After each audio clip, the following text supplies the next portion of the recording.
Isang magandang araw sa ating lahat. For today's video ay tuturuan ko naman kayo kung paano i-access ang ating mga Lyris account for PRC ID authentication using only your mobile phone ngayong 2024. So kung paano nga ba ito gawin ay tapusin lamang ang ating video tutorial at pasubscribe na rin ako. Simulan na natin.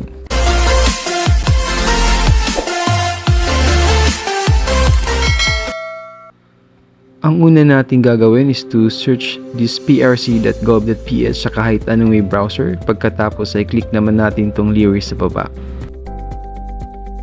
Pagkapasok mo sa mismong website ay makikita mo ngayon itong PRC Online Services. So merong exam application, certification, initial registration at marami pang services dito sa baba.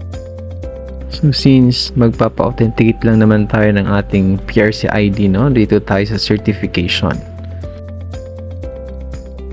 Ngayon, to sign in ay ilagay natin dito yung ating email and password. So napaka-importante ng dalawang to, no? Makalimutan mo na yung iba, wag lang to. Para wala tayong problema tuwing merong online transaction dito kay PRC.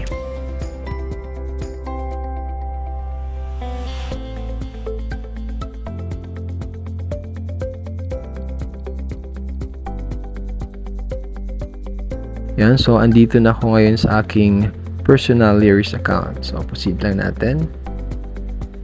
And pipili tayo ngayon dito sa baba ng ating transaction.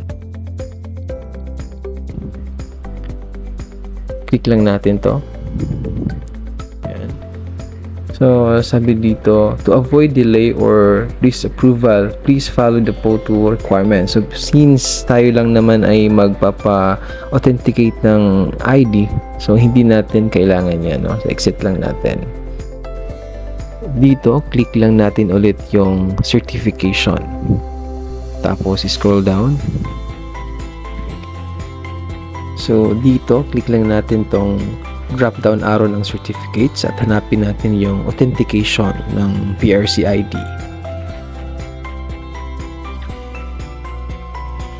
Pagkatapos sa certificate ay click mo din tong drop down arrow ng profession. So since ako ay isang guro, hanapin ko dito ngayon yung professional teacher.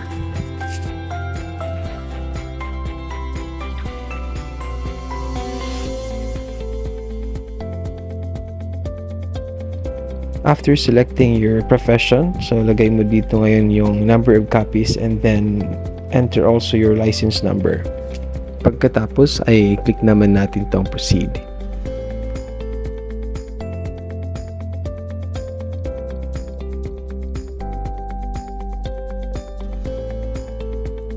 After clicking proceed, no, you're going to select the PRC branch na kung saan ka magpapa-authenticate. So ako, since andito ako sa Northern Samar, yung pinakamalapit sa amin is yung Calvayog Offsite Office.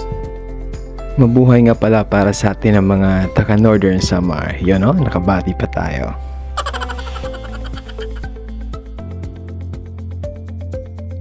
After selecting a PRC branch, no? So ito na ngayon yung amount na iyong babayaran. So sa akin 300. And dito naman sa baba, makikita mo ngayon yung place, time, and date ng iyong PRC transaction. Ngayon, kung gusto mo itong baguhin, meron ditong view other dates and you can change the schedule of your transaction. So, pag okay naman na, pwede mo nang click tong proceed.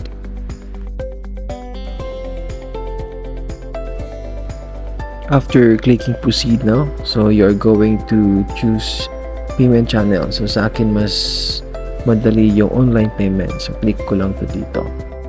Merong submit icon yan dyan sa baba, no? Hindi na nakita sa screen. So click mo lang din yon. And then pipili ka ngayon sa mga online payment. So sa akin mas convenient yung GCash. So GCash yung pipiliin ko.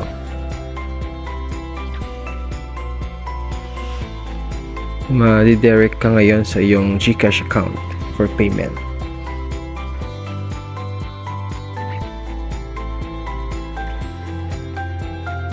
So hintayin lang natin yung OTP. Yan. Okay, so lagay natin.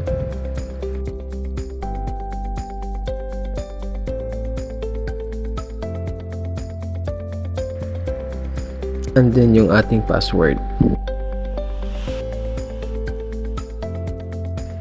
Yan, proceed lang natin to.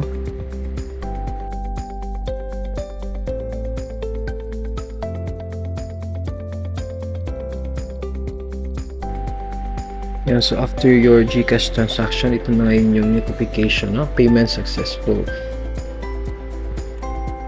So click lang natin tong back to merchant. Yan. Click lang natin tong proceed. Yan.